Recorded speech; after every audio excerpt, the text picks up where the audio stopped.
Hi friends, இன்றைக்கி என்ன video பார்க்க போகிறோம்னா, கும்பாபிஷேகம் நடந்த வீடியோ தாங்க ஃப்ரெண்ட்ஸ் பார்க்க போகிறோம்.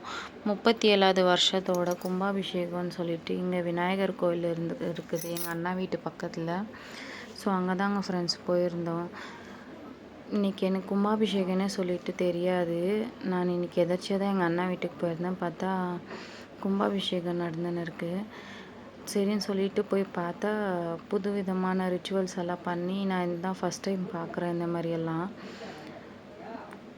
செம்மையாக இருந்துச்சுங்க ஃப்ரெண்ட்ஸ். இதோட கண்டினியூ வீடியோ வந்துட்டு உங்களுக்கு நாளைக்கு வரும் பாருங்கள். காளியம்மா விஷயம், சிவன் விஷயம் எல்லாம் போட்டிருக்காங்க. நல்லா இருந்துச்சுங்க ஃப்ரெண்ட்ஸ். உள்ளே வந்து விநாயகரை நல்லா அலங்காரம் பண்ணி வச்சுருந்தாங்க. அதுவும் உங்களுக்கு நெக்ஸ்ட் வீடியோவில் தான் வருங்க ஃப்ரெண்ட்ஸ். என்னுடைய வீடியோ உங்களுக்கு பிடிச்சிருந்தா மறக்காமல் சப்போர்ட் பண்ணுங்கள், சப்ஸ்கிரைப் பண்ணுங்கள், லைக் பண்ணுங்கள், கமெண்ட் பண்ணுங்கள். இதே மாதிரி ஒரு வீடியோவில் நாளைக்கு பார்க்கலாம். Bye friends.